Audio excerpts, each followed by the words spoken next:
Good evening, everyone. Thank you for coming out to the North Ward DPW Town Hall meeting.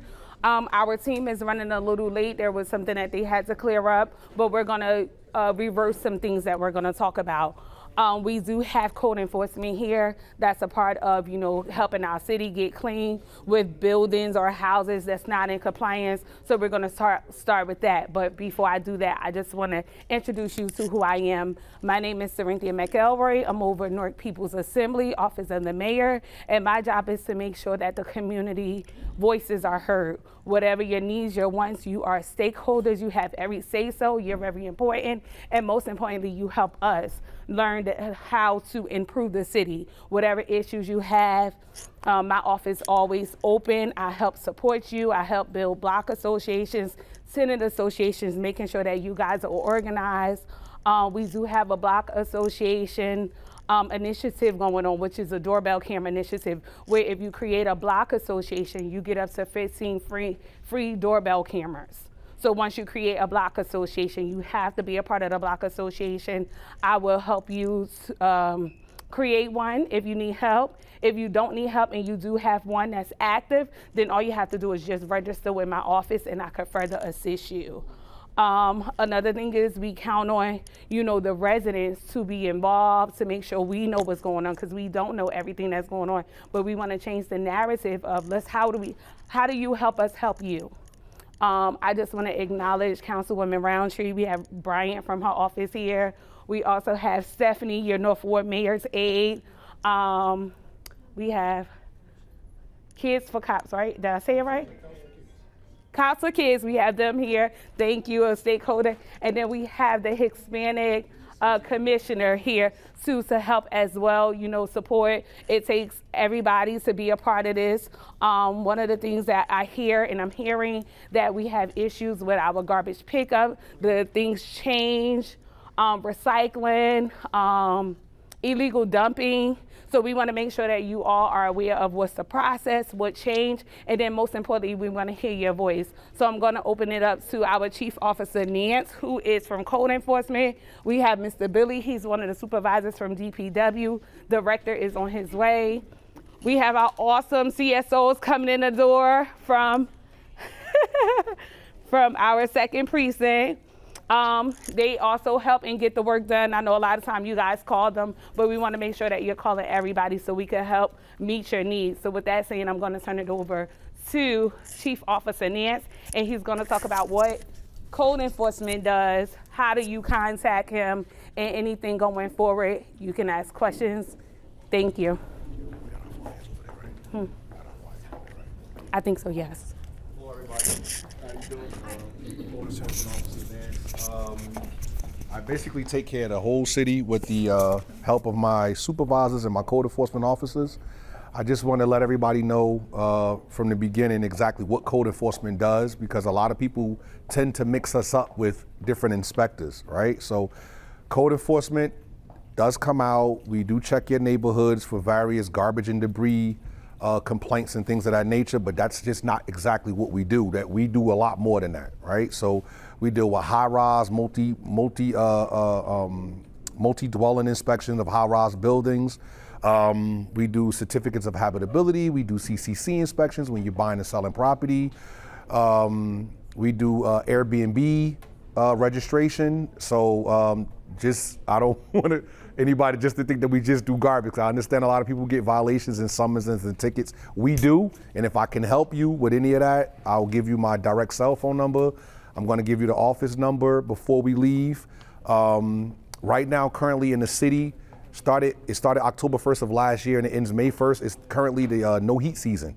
So code enforcement is really into right now running around the city crazy, trying to get landlords to comply and make sure that everybody has heat and hot water. Heat right now is the required temperature in your apartment should be 68 degrees. If anybody here is a renter, it should not be below 68 degrees. And the hot water temperature should never go below 120 degrees Fahrenheit. If you guys do have any problems or know anybody who's having any problems with no heat or hot water, you can call our toll-free hotline. We have 24 hours a day, 973 733 6471. 973 733 6471. And you can give that number. We also take complaints during the day with that number, but right now after 5 o'clock, that number is 24 hours. It just runs, you can make a complaint with us 24 hours a day. We also do landlord-tenant complaints. So if your landlord is not repairing your apartment and you keep complaining about leaky sinks, faucets, toilets, maybe your neighbor upstairs from you is not maintaining his or her part of the garbage, you can also call us. We have an office number as well. You can make complaints strictly for that. And that's 973-733-3813. That's Division of Code Enforcement. I know a lot of you guys see a lot of things going on in the neighborhood. A lot of it is dealing like with illegal conversions and illegal construction of property. We don't handle that specifically unless you're living in a unit that we come and inspect and we determine that that unit is illegal. But for the construction that's going on Saturdays and Sundays, we don't do it exactly. We will refer it to our UCC department who handles that. It's the building inspectors, and they will come out and put in a stop work order. We don't do the stop work orders, they do, to stop any type of construction and make sure that they come into compliance and they don't turn a 2-family into a 4-family and things of that nature, right? So a lot of people think code enforcement handles that. We don't, but we do work together all under engineering. It's just 2 different departments, all right? Like I said, we handle constituent complaints. We work hand to hand with DPW to make sure that the streets are clean and things like that. DPW, if they have any problems out in the street, they'll contact us. For people that just don't get it, some neighbors just don't want to clean their property and it happens over and over and over again. We get involved, we send a notice to the owner. If the owner doesn't comply, we move to put them in court. And if they still don't comply, we do what's called a clean and lien, where we will lien the property and the city will come in and clean it, right? So that's for the eyesores and the abandoned properties that, you know, the doors, people just keep entering the properties and things like that. We do handle abandoned properties and things like that, of that nature. Like I said, we're complaint driven. We do come out, we do check thoroughfares. We make sure that the stores clean, the front of the stores, we're responsible for that. Sweeping and cleaning and maintaining the trash and making sure that their trash is kept and they have a receptacle, a garbage company that comes and pick up their garbage. So once again, if you have any complaints of any stores or anything in your neighborhood that's not maintaining their garbage and things like that, you can call us. We will come out and investigate it. We also check business license and things of that nature. So any complaints with any businesses and things like that, we do take those complaints as well. We got 5 wards. The North Ward over here is where I started at as an inspector. I don't get as many complaints on this side as I do for the rest of the city. It's kind of good for me. Yeah, maybe that's what it is. Not people not complaining, but the North was always sweet to me. I mean, it's good. It walked the long blocks and it was nice homes and people, you know, really took care of their things. I know we do have some nuisance blocks. I know we do. But with the help of you guys, we can work together. We have a North Ward supervisor right now. His name is Mr. Ronald Petford. I'm going to give you guys his cell phone number, city cell phone. So if you have any problems that you put in a complaint and you feel as though that your complaint isn't being answered, please feel free to give him a call and let him know exactly what's going on. And we'll make sure that we handle your matters. His number is 973-289-8815. That's 973-289-8815. Mr. Petford, P-E-T-F-O-R-D, yes, right? He's a supervisor of the North Ward. Yeah, so like I said, if you feel as though, hey, I called in December, I'm calling again in January, here it is March, and it's the same issue, please reach out to the supervisors.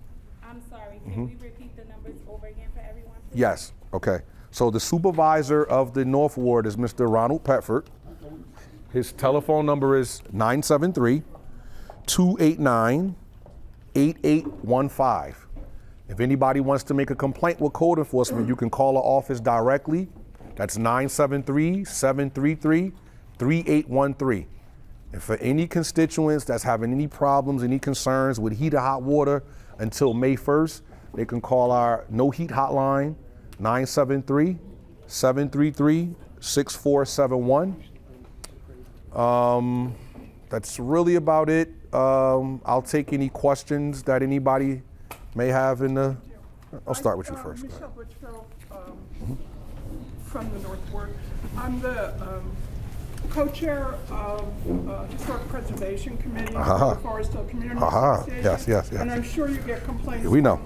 from us all the time. Yes. They're not always that responsive. It's not you personally. Yeah. You know, we know how it works. But, you know, serious issues for us. There's a giant section. I'm sorry, there's just the mic if you could. Sure. There's a giant section in the zoning codes. There's Yes. ordinances that people have to obey, and they don't. And like you said before, people start doing very bad things on Saturdays and Sundays. Yes, they do. We can't hear from you then. Police really can't handle it. Anyway, I'm just saying that, you know, we have issues, and it is something that the city of Newark really says they pay attention to, but so many horrible things are happening to our historic districts, and it's not just ours, it's Wequahic, it's every place. And, you know, we were always promised that we would have a dedicated code enforcement officer, never really happened. We'd be willing to train any of your guys in historic preservation. You know, we have a lot of talented people in the ward. Okay. I am just saying this, it's really important, and we just get the runaround, and people are thinking they're living in the suburbs. They're not living in the historic district. And they don't have to follow the laws, but they do. Yes, I So, you know, what can we do? We put up signs, you know, we do get some complaints from zoning. Zoning will contact me Yeah. directly and I'll put somebody on it, but I'm gonna give you my direct cell phone number. I'm gonna give everybody my direct cell phone Okay. number. And let's get together, let's brainstorm, let's put a plan together. Let's do it. Right, so we can have a direct point of contact for you guys. Like, even if you have to call me and I have to come out and evaluate it myself and work with an inspector to make sure that they know. Because a lot of my inspectors now, I don't have a lot of older inspectors that really have that knowledge. It's not many. Right, that's Literally, what I it's said. We'd not be many. willing to do a training. Yeah, really. absolutely. We could do that. Absolutely. So I'll give everybody my cell phone number. Please feel free to call me whenever. Text me. If I don't answer right away, you can text me. I'll give you a call back, or you can leave me a voicemail. 201-259-5450. And my last name is Nance, Nance. And for the email savvy people, you can email me at nancea, Nancea, at ci.norc.nj.us. So if you guys want to remain like somewhat anonymous and send me an email with photos, please do it. Okay. And I promise you, I'll get back to you I guys. think he needs you to repeat it again. Email Repeat it. the email again. It's my last name, first initial, Nance A, Nancea at ci.norc.nj.us.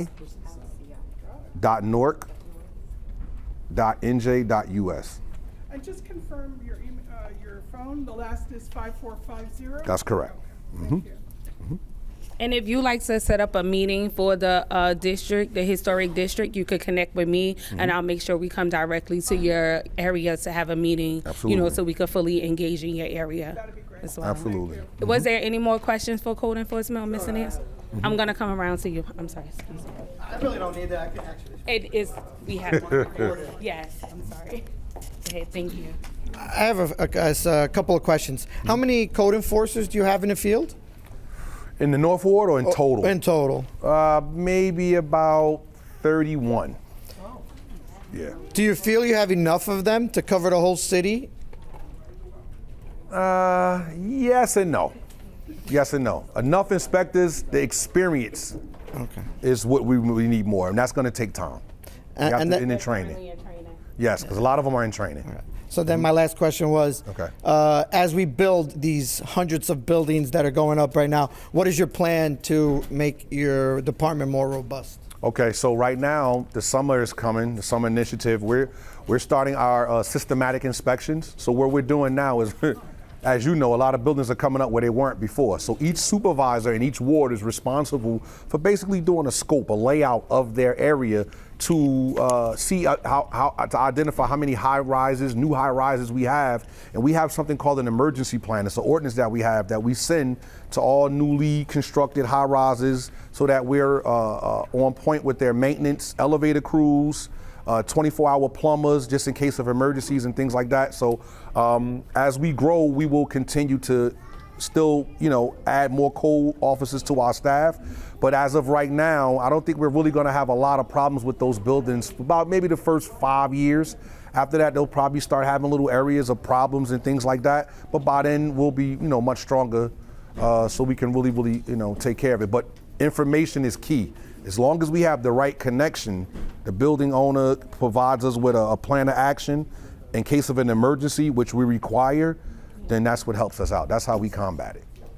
Okay? Thank you. Anybody else? Questions? My question here Yes. was about the app. I know the North Connect app. Do you guys use that? Because I use that a lot to Yeah, report. that's with our 4311 service. Yeah, So so- you'll put it in, and 4311 will they'll reach out, forward it us, email us. Yes. Mhm. Because I know sometimes there's like problematic dwellings like across the street. They're not sorting out their trash, and it seems to be problematic. Things are going onto the street. So every once I use the app, but I wasn't sure if I should be calling. You can. Yeah, I could call. I them. love calls because Okay. we get a chance to meet you. Okay. Now I know who you are. Yes. You're right. So the inspectors come out. I'm teaching the inspectors more now, the newer ones, to come out and engage, to be outside more with the public, so that you guys will feel Okay. more comfortable with telling us things that are bothering you and that are becoming blight in the neighborhood. That's the best way to do it. That's how we combat And it. the and tackle biggest, it. the biggest, I'm here with my dad. The Okay. biggest complaint that we have is for the parking with individuals in our block. We have one gentleman with 9 vehicles who actually work on the vehicles on the street. I personally have seen him remove license plates and put them on other vehicles. He tries to move it during street sweeping. Okay. But then he hoards all the spots, and it's unfortunate because there's a lot of tenants and people who are working when they get back. And sometimes to he's park. have even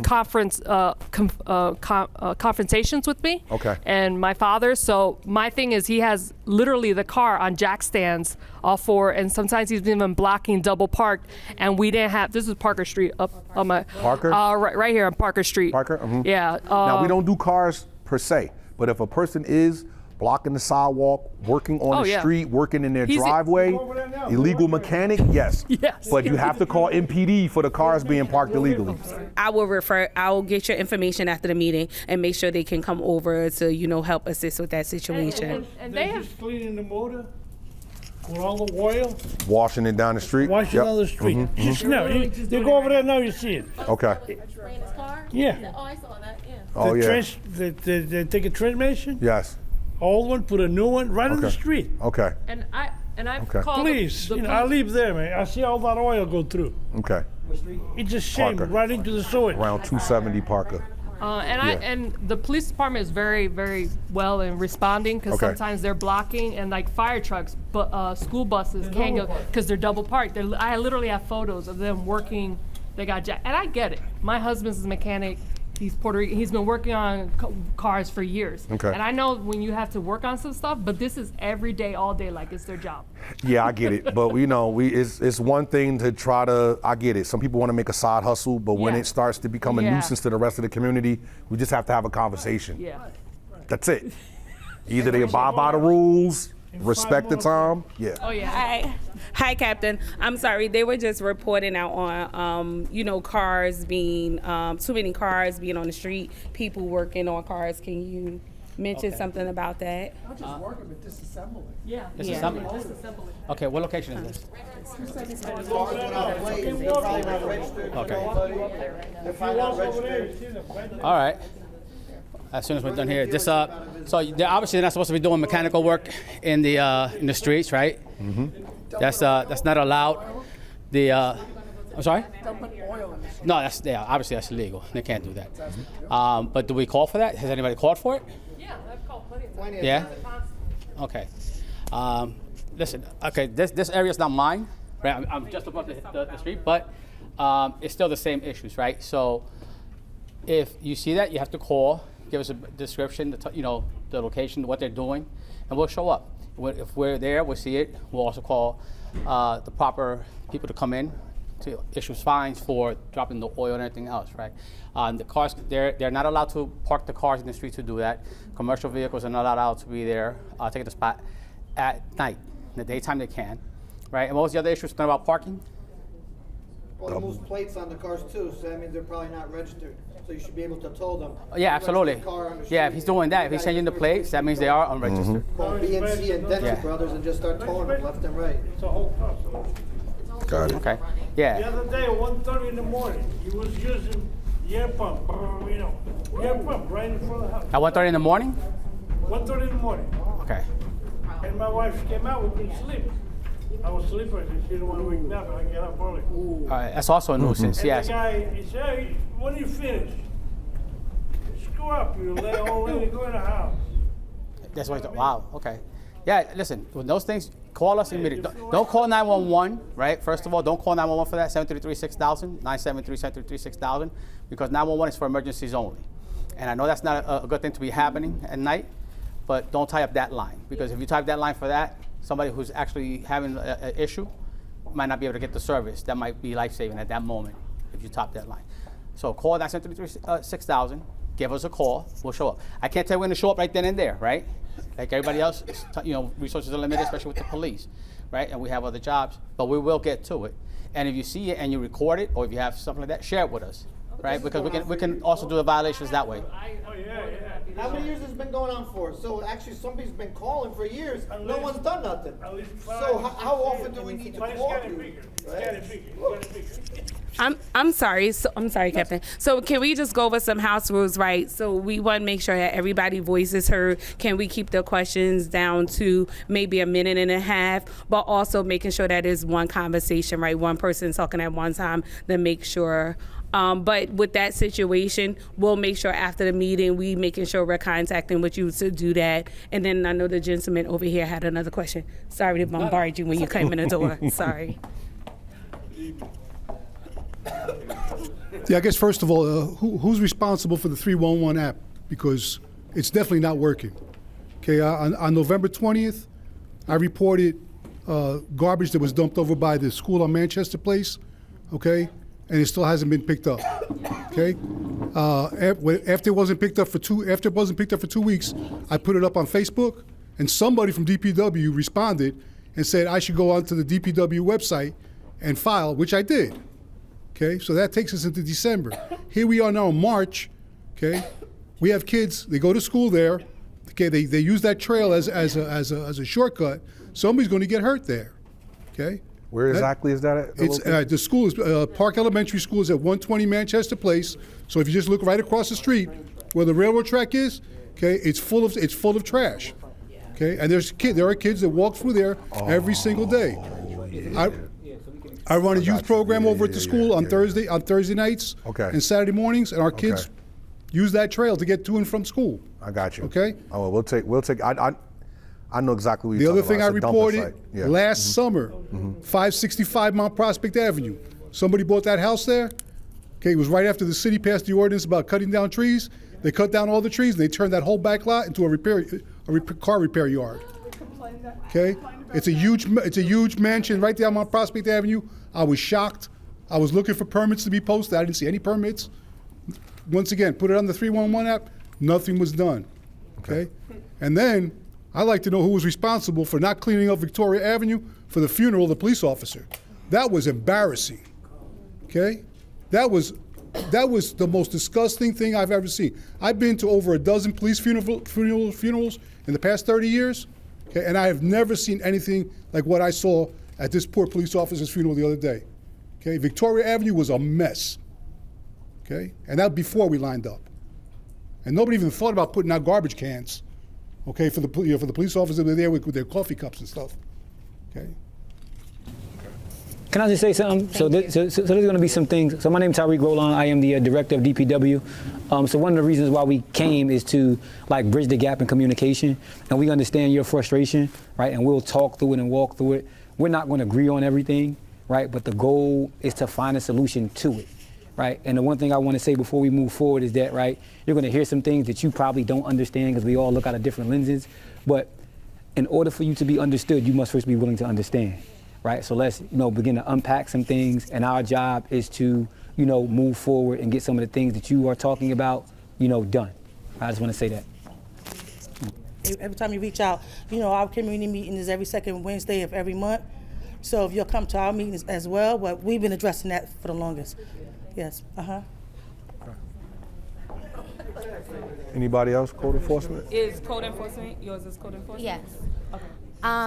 So as far as abandoned lots or lots that are just empty, Yes. how often are you guys reaching out to see who's responsible for it, and then how often are you guys finding it, and what are we doing to further prevent this issue? Because I live on North 5th near Castlander Lumber, and that lot is empty, but it's full of trash. And the guy the other day was in there taking the trash out and leaving it on the sidewalk. I use C-Click Fix, and I report it all the time. I do work for the city of Newark for the fire department, and I have resources that I've reached out to and send pictures. This is every day of the week that North 5th looks like this. This is every day that they're illegal dumping, every day. Yeah, that's been a legal dumping spot for a while. This is every day. Yeah. And North 5th, there's a baseball field down the street. Yeah, So yeah, there's yeah. no reason why we have all this glass on this street, and those kids are constantly walking down that street. And that's North 5th is just, it's terrible. What's the name of that lumberyard again? Castlander yeah. Lumber. Yeah, I was gonna say And then that's Casburger Field, yes. So lumber in Casburger Field. So, but this is every day got that they're yard. dumping, and that field is empty. That lot is empty. I don't know if it belongs to somebody, but We'll send an inspector out to see if it's privately owned or not, and if so, we'll make sure that we. it's just these are health risks. Yeah, absolutely. You know? We'll take care It's of it. like we're constantly breathing this stuff in. This brings rodents. Absolutely. There's no bins or nothing neither on these streets for trash to go in. Okay. Well, normally if it's a vacant lot, we won't put it there because then that'll promote illegal dumping, right? So, but we will definitely make sure tomorrow we'll come through there and 'Cause make this sure that is all that's 2 written weeks up. now that this has been there, and I've reported it. Okay. All right. But every day they're I gave you dumping. all my direct cell phone number. I don't know if you wrote it down. Yes. Okay. By next week, you give me a call. Okay. We're coming out there tomorrow. Okay. Who are you reporting it to? I've reported it to DPW itself. I've reported it to C-Click Fix. I reported it to Annabelle Ramos' assistant, because I have her email. Like I said, I work for fire, so I have these contacts in our Rolodex, and I'm contacting all the time. But it's constantly happening, right? Yes, this is every day. Yeah, so that means that we're constantly either coming out once or twice a week to abate, right? To abate, but this is piling up. No, so let me explain the operations, right? So illegal, yeah, of course. So illegal dumping is a huge problem in our city, right? So this is why the mayor has given us the opportunity to bring more people on board. Starting next Monday, we have hired an additional 20 CDL drivers and 35 laborers. Illegal dumping is a separate part of what we're trying to do. So if you call on a Monday or Tuesday, Wednesday, Thursday, right, our guys are actually working on their Monday garbage day in zone A, Tuesday garbage zone in zone B, Wednesday bulk or clean sweep day. So we would have to lean on Bill Shipley's team and Hassan McBride's team to come do that illegal dumping. So while they're illegal dumping over there every day, they're also illegal dumping somewhere in the South Ward, right? So we're stretched with resources. A lot of times we need to be able to catch folks on camera, identifying the folks so that way we can hold them accountable. We're working, but it's piling up. And we're kind of trying to separate our illegal dumping task force from our regular trash to be able to track the data on that, right? I can show you pictures that we had a situation the other day to where the company just didn't pick up the garbage, but it was a private, right? So it wasn't our responsibility, but we had to abate it. That means that we had to stop what we were doing over there on a regular garbage day, bring resources to this location, right? Because that was an imminent hazard, and then come back and try to backfill, right? So we're working effortlessly. We just kind of need, What are we doing to better this situation? Yeah. Does it mean that we need more community people to start? Yes. Yes. Yes, absolutely. We need more Yes. cleanup scheduling. And Yes. do we need more Cameras, drones. Yeah, what is it that It's a melting pot. We need everything. We need everything. We need everything. report it as much as we Yeah. can. We can call Yeah. PD as much Yeah. as we can. But what are Yeah. Stop it. Yeah. So, but I also think that we have to not only get our people in our community to become vested stakeholders.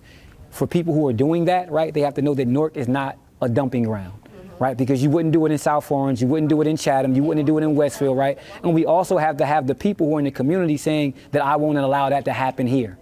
Right? And that is the biggest thing that we're trying to do. And this is why we're trying to galvanize everyone to be able to become vested stakeholders. I'm probably the only resident on North 5th right now that is being a BITCH on that street because I'm not beat for it. I live there, I have a child, like there's kids that play baseball there, soccer there. Even the people that go to the park and want to park their cars 4 deep, bring out their subwoofer system and the DJ system, and it's boom, boom, boom. I gotta call PD every single time, but there's a noise ordinance. Why are we allowing that to even happen? Why are you even allowed to park there and set up? We're gonna do it together. I promise you that. We're gonna get it together. So that's why we're pushing for more block associations to get it active and tenant associations, so you guys could build that relationship, right, with all of us and the whole city hall. But two, what it seems like we need to identify hot spots, right, where the illegal dumping is. So that's why we want to encourage the community to let us know. So we already got a heads up of these are the hot spots, but more so they can put it on their details to ride past maybe more often or figure out how we can do it. Also doing more community cleanups, right? So that means the community coming out cleaning up too with us, even though we know DPW does it, but if we take care of our community and we're starting from the top to the bottom where the children can understand, then they'll think twice about illegal dumping or putting stuff in the garbage. And then also with that, with the block association and the hot spots, sending us pictures, hey, this person is illegal dumping. So then we can make the police aware and whoever else aware, so take care of that. So that's why it's important for you also create these block associations and tenant associations. This is where you live at. You are in control of it. And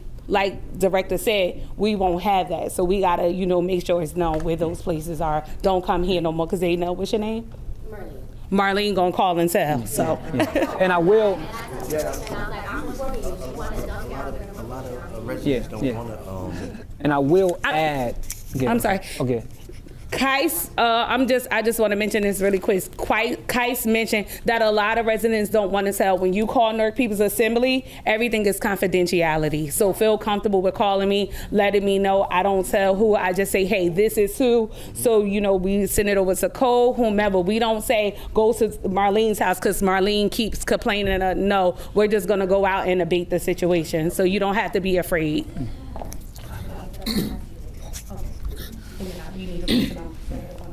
Can I finish addressing it? Okay. Okay. Hi, my name is Superintendent Bill Shipley. When it comes to illegal dumping, see, you could call C-Click Fix or call a lot of departments, but what we're going to do, we're going to give you our numbers that we work hands-on with illegal dumping. So you call us direct. So sometimes when you call a direct line, we get more done. Do we have a lot of illegal dumping in Norfolk? Yes, we do. Yes. But it's everywhere. Like right offhand, I'll probably could name about 25 spots right offhand. So what I do, I'm gonna give you my card for illegal dumping. So you can call me direct. So definitely, I like to take care of something as soon as they call. So I will give my number. I don't have that many cards, but we can spread it around. So we can work directly with illegal dumping. And like I said, Fifth Street, we know about Fifth Street. We're gonna tell you about hot spots we do have. Like you just said, man. Like you just said, you said you're probably the only one. Actually, that's the problem. It might be more people, but you got to get the whole block involved. Like the superintendent said, it really helps. Like even with police, they do their job, but when the community come together, we are a bigger team. Like that illegal dumping, and we, and I understand like they do it sometimes at night, but sometimes you gotta think like, there's no way, like, over and over again, so maybe I'm gonna watch this hour, I'm gonna watch that hour, but the only way we can get this solved is as a community in the whole. So like I said, I'm getting the numbers out, and hopefully we could fix the problem moving forward. To drill down on what you asked, what are we doing? So we're starting our spring and summer cleaning program next month. Actually, our good sister Jennifer Made from the North Ward, who's our project manager. We work with NPD, Director Miranda and his team. We have got all of their hot spots from crime. We work with homeless services, got their hot spots for homelessness, and work with our team and got our hot spots for illegal dumpings, right? Because there is a direct correlation between crime and cleanliness, as well as homelessness, right? So we're identifying those areas, and the goal is to be able to, once we are finished with it, it should be drafted up by this week, but maybe like in the next couple of weeks, we can begin to share it on our website, share it in our community meetings, so that's where you actually know where we are. So there are some spots where, 2, 3, 4 months ago, we had to clean and maintain once a week. Now through this process, it's like 3 times a week. But what happens when the weather breaks and it's raining and grass is growing? Those same people who are responsible for picking up your illegal dumping are responsible for making sure that the grass is cut in the parks, maintaining the parks. This is why we need more staff, everybody to become vested stakeholders. But those are some of the things that we're trying to do. We're even looking at, we're partnering with NJIT to create an app so that way you can take a picture and it'll actually schedule it for us. We had a lot of times where you may call in the North Ward, someone calls from the South, someone calls from the Central. By the time the night crew comes in, right, they spent more hours traveling distance, right? But this system will filter it out and schedule it on a day, right? So that way when our team walks in at 6 o'clock, there may be 5 illegal dumping spots right here. They don't have to go here and back and forth, right? So these are some of the things that we're trying to get up to speed with and become more innovative to give you a higher quality of service. Good evening, everyone. Thank you for hearing. We'll come to you, sir. Yes, I'm going to come to you. I'm sorry. I would like to know how the city is addressing the accountability of businesses and homeowners who just are oblivious to keeping their properties in I live on Summer Avenue. I've lived there for 25 years, right behind the BP gas station. It's a 24-hour gas station. There's constant refuse. Right next to the pharmacy, it's just what the gentleman said, the officer about Victoria. I live right off of Park Avenue, and it's horrendous. It's embarrassing, the amount of trash. I don't know how you guys survey the land, if you will, but when you're driving in a car up Summer Avenue, it's a very different feel if you get out and walk the street and you're walking and you're looking at the literal refuse and the condition of the buildings and the lack of care and concern that businesses and residents, most of them are not owner-occupied, and that's probably why they don't care. But I happen to be an owner-occupant, and I care, and my property is pristine, and it's the prettiest house on the block because I care. What does the city do? I can't imagine that you find people because it's the same. It's constant, and I feel we've actually spoken with you, and the status of the streets is the same. It's actually, my daughter had a friend come over the other day, and they were coming off the highway, and do you know what the comment was, oh my God, there's so much trash everywhere. Yeah. We are literally a walking trash can. We're walking through trash. You know how you feel when you put on your suit and when the officer puts on his uniform, you feel proud, you stand proud, you exude confidence, you exude energy, you exude empowerment. Well, when you walk out into a trash can, you feel like crap. This is true. This is what our community feels like. I can't walk out of my house and feel empowered because I'm literally stepping over trash. And the businesses and homeowners who don't give a crap are not held accountable. Why are these businesses and homes not fined? If they were fined, I'm sure if they were fined, there would be some accountability. I want to add on to that. Go ahead. I just want to add on. I would like to add on to that because we live next to a pharmacy, Apollo Pharmacy, right? And we've been having problems with them ever since COVID. They had people lining up, putting swabs down their nose and throwing it on the floor, and it's ending up in front of our homes and in our backyards, right? And complaints, nothing happens, right? Now they have a garbage can, a big dumpster around the corner for the last 5 years. We've been complaining to code enforcement. I've been going to Green Street, down Green Street, and putting in my complaints. Now I got over 75 to 100 complaints on the pharmacy alone, with pictures and everything, and them coming up and letting them know, and they're just continuously doing it, and they're not getting fined, and nobody's paying a penalty. And for over 5 years since they've been there, they're still doing it to this day. I pick up over 3 feet of garbage because they don't have their lids locked, or their gates locked. Yeah. And it's not fair because I don't work for them and they don't pay me. And I just think that Apollo Pharmacy. We just want accountability. We just want accountability. Can he respond?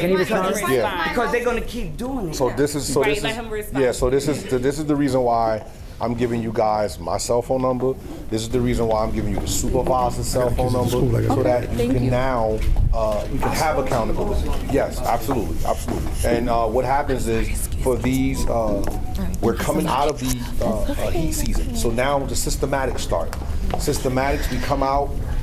We give notice once we own, and it's a 10-day notice. We don't agree with it, but since 1966, our ordinances haven't changed. We have to, by law, give an owner a 10-day notice before we can go ahead, put it in court, and do what's called a clean and lien. You'll start to see a lot of that, a lot more of that now. Right? So we're working with DPW. We'll start doing blocks at a time, and you guys are gonna help us. You're gonna let us know. We're gonna come out. We'll meet you, right? When we're doing the systematics, we'll let you know when we come out to do the systematics. We'll schedule them with you, and if you don't mind being a part of it, you can, and say, hey, listen, a lot of times we can't see what's behind the houses. Right? We need your help. Right? But I promise you. We took pictures with it. I brought it to your office. But that doesn't mean they're not being fined. You know what? When I call your office right now, they give me an attitude and they don't want to help me. They say, what do you mean? What's the problem? Oh, don't worry about it. We'll send some. You're gonna send somebody? Okay. When are you gonna send them? Oh, it'll be about maybe 4 days from now. No. And what number are you? Do you know the number you're dialing? The number and the name. That many times, you should know that number. Call him. Cause give me a call. Give me. I got you. But the next time that happens, you got my direct cell phone number. Yeah. So it won't happen again. I promise. Okay. So ticketing, educating, those are two components, right, to be able to, get to where we want to be, right? But it's really about like empowering folks. I'm telling you, before I was a director, I started off on the back of the truck. We can tell you, right, that we will literally pick up the trash. And by the time we get to the next house, some folks are just throwing it right back out there, right? And these are the complaints that you're talking about. So we have to be able to empower our way out of it. And this is what the spring and summer cleaning is going to all be about when we partner with people from the community, NPD, code enforcement, engineering, DPW, and we're out there and we're citing. It's going to be a process, right? We just have to be willing to stand up against it, right? Because we're fighting against a belief system and an ideology that, that this is okay. And it's not okay, right? And we're doing our best to, maximize your tax dollars, right? To do some of the things that we're doing, but this is a citywide issue that we're dealing with. And I don't want you or anyone in here to feel neglected, right? Because you may have to wait some time. And we're putting together a presentation to show in our next community meetings to show you exactly what we deal with, so you can actually see, people or folks are moving out whole houses, right? And it might take 2 or 3 hours to get. That will be someone who can come up and clean up North 5th Street, but we have to maximize in our refuse trash, process and just shift people around. So I don't want you to feel neglected. It's heavy. We're frustrated, that we're dealing with this every day, picking up 16, 17 tons of trash, right? The administration is behind us, right? We are treating this like a crisis, right? And it is, and that's what we plan to do. So, like we totally hear you. Thank you for your. We will work together. And if that ever happens that you call and you don't get, good customer service, you can reach out to North People's Assembly. You can reach out to your council person. You can reach out to your North Ward Mayor's Aide. We're all in this together. We're working together. So whoever. The mayor, I just want to say something. The mayor, he sent out a flyer, right? And the flyer stated that commercial properties, business owners, supposed to clean 18 feet away from inches away from the curb, right? Well, how come that nobody's getting fined? They are. So here's. Not on my block, somewhere after. I'm sorry. Can I say something? So because they continue to do it, that does not mean that they don't get fined, right? The unfortunate part is some people just pay the fines, but then we got to figure out the education piece of what do we hit them where they don't keep doing it? So you can't say that it's not happening. We are engaging. Do we need to do an uptick on more engagement with the business owners? Absolutely. And that's something that this is why these meetings are important, to take your feedback to see how do we apply the pressure to these business owners to stop it, not just a fine, but we want you no, you can't do it at all. So just so you know, they are being fined. They go through the whole process. Sometimes they show up in court and do whatever they need to do. So we just need to get a little stricter with, one, maybe the ordinance, or two, how to stick it to them where they don't. So we are working on that. The conversations, I know with Director Roland, he is fighting for, it used to be, I think it's like 2 weeks or something, but now it's like 72 hours. 72 hours. To And if it's, an intimate to happen, for the abatement, we because can it's abate usually it a week. So we're right then and there. right. So we are working. No, it. come on. No, we understand it. No, we we get definitely it. understand it. We responding to it. We get it. But we're waiting for We the get it. 72 hours. No, we get it. Guess We what? get it. That We get garbage it. that belonged to them, No, we now get it's it. in my backyard. No, we get Now it. Yeah, we understand. Now And we know. I'm sorry, like I said, we just want to be mindful of people's time. So we want to go over to the next question and just keep it a minute and a half so we can be able to have conversations. I really don't have like a question, but like more like a comment, but it's probably, just to kind of piggyback on what you were saying, like, I mean, Newark home ownership is like 25%. That's pretty low, right? So you have people that really don't care, and they do a lot of, dumping and things like that. But I live on Montclair Ave, which is closer by the park, and I bought my house in 2018, and that was around the same time that the Forest Hill Terrace condos were sold to a private owner. Now that's 20 buildings, and that's a hot spot. And it's a hot spot, and it's also a little embarrassing because it's right next to the park, because they constantly dump, and it turned from, home ownership pride into a transient spot, right? And, I can only see dumping when, I'm driving around. I'm not as close to it. I'm close to it, but not as close to it. But that is a real hot spot to issue. I mean, situations like, I can't even walk my dog. There's dog feces all over. I can't walk the sidewalk because, somebody's parked right on the sidewalk for me to cross. So I gotta go around the car. Everybody's parked on the yellow areas where they're not supposed to be parked. They don't get cited. They keep parking there, things like that. I'll go out and walk, and I'll see a couch in front of the building. Like, what is this? They don't pick up the trash. It's trash all over. They don't take care of the grass. It's really disgusting, and it's embarrassing. And then it's right across from the Althea Gibson, tennis court and areas. And I think, honestly, the Branchford Park is like the crown jewel of Newark. Yeah. At least that area needs to be clean. At least the North Ward needs to be clean, so that we have a little bit of pride on where we live. And I do apologize. I haven't been calling these numbers, but I think I'm gonna definitely start calling these numbers. Please, because. This is really, it's very impactful. Do you handle tree removal? Because, obviously in that area we have. Where are the trees? On the front of the property or on a private property? So we have problems with trees all over. So right on Montclair Ave, there's some huge trees. They got to be 200 years old. They need to come down. The other week, right on Beaumont Place, the sidewalk is all cracked up, and their insurance won't cover. But that's besides the point. But a couple weeks ago, it was very cold. Right on Beaumont Place, right by the Forest Hill. It's on their property, right? A tree went down, and the power went out for the entire block for over 15 hours. Okay, it was cold, right? It just shows you that new ownership that paid 2018 $50 million for those 20 units, right? They don't maintain the property properly. I think, they need to be cited for that, because they don't clean up properly. They don't keep the ground properly. Once you start, once you have pride, home ownership pride, you start to keep your place clean. You start to keep your area clean. There's, even in the street, there's like old leaves. It's spring. It's spring. Why are there old leaves in the street and all around? Because you don't clean up, right?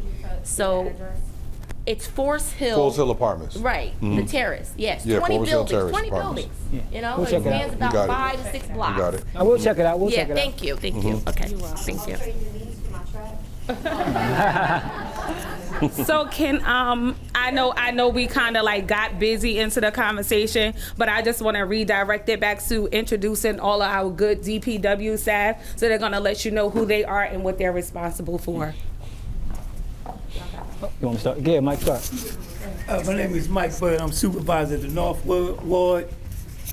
I'm responsible for illegal dumping, detailing. Well, I only could get what I could get, though. But these are the things that I'm responsible for. If I come across something that a lot or a front of a house that needs to be cleaned, I have to check first to see if it's private. I call down to the down to the taxes, and they let me know whether it's private. If it's private, then I contact code enforcement. Code enforcement, when code enforcement come out, I can't do nothing until I get a lien and clean. Okay, once they give me the lien, few weeks. Yeah. Few weeks. Yeah. Wait, hold on. Wait. What we gonna unpack it? I'm sorry, sir. Can we make sure that we're on the same page? Yeah. So they're gonna introduce themselves, right? So we're just gonna introduce and just tell what you're responsible for, and then we'll go into details about the process and different things like that. Yeah, so Kaish, you got the mic. Go ahead. No, you're fine. Go ahead. Talk in it. Yes. Kaishane Dixon, Assistant Director of DPW. Stand up. I work directly under the director. I gave everybody my card. Y'all could call me anytime. And I work more with the field operation. He more all administration. So just give me a call and we'll take care of it. Oh yeah, again, my name is William Ship. I'm a superintendent. I'm part of the cleanup duty, illegal dumping, street cleanings, the brooms, everything. We kind of like to be hands-on. So I'm going to give my card, my number to everybody. You can call me whenever. Longest 7:30 to 4. 7:30 to 4, you can call me as many times as you want. I like to be a problem solver. So let's reach out. I don't have that many cards, so maybe I'm going to say it out loud. I can just write my number down. Like I said, y'all can call me 1,000 times. Longest between 7:30 and 4. Okay? You can write it down. My number is, Talking to the mic. Mike. My cell phone number is, on TV. My cell phone number is 973-289-0923. My office, 973. William Shipley. 973-289-0923. And my desk number is 973-733-3919. Like I said, I don't care how many times you call me, long as between 7:30 and 4. Gotta get it for your neighbors, community. Which number? Office number? 973-733-3919. Yes. I'm Tariq Roland. I am the director of DPW. I am responsible for trash, recycling, our neighborhood services, clean communities. I am also responsible for the upkeep of all of our city and public properties, as well as our city vehicles. You can always reach out to me. I'll make sure I call Bill at the 4 o'clock for y'all. So you ain't gotta worry about that. Sarinthia will give you my number, or I can give it to you after, whatever you feel like is necessary. Or should I just give it to him now? Yeah, okay, I can just give it. I didn't want to be asked 4 or 5 times. Okay. It's okay. So it's 973. Talk loud and slow. It's 973-508-4338. That's 973-508-4338. You should text me, because if I don't know your number, I'm more than likely not going to pick up. Right?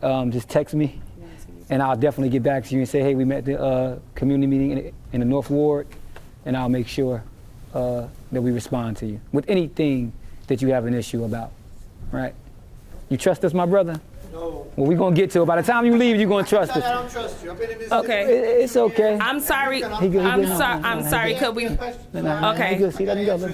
No, we're going to get there. We're going to get there. That's why we're here. That's why we're here. It's been 52 years. All right, give us a little time. So can we?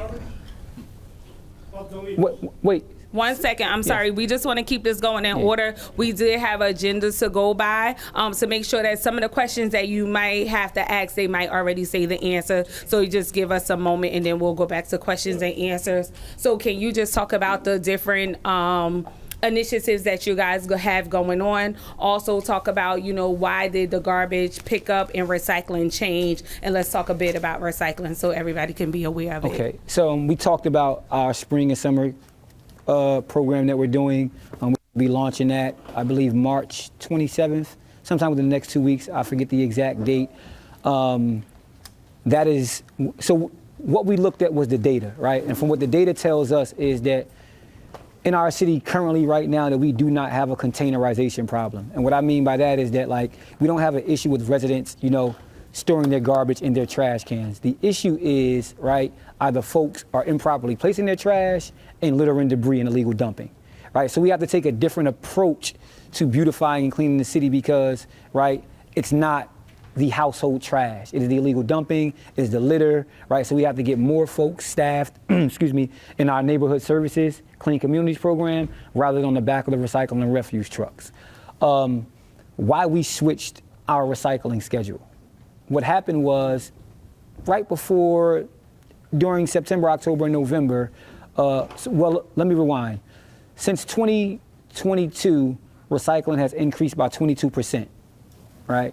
So the way that folks are shopping is currently differently now, right? So before we needed, you know, 15 trucks for refuse, 20, 30, between 20 and 25 laborers. Now we need 25 trucks, right? And 35 to 42 laborers because you always see Amazon any and everywhere you go. People are ordering Uber Eats. And when people don't understand that the food that you eat that are in the, like pizza boxes, it's not recycling.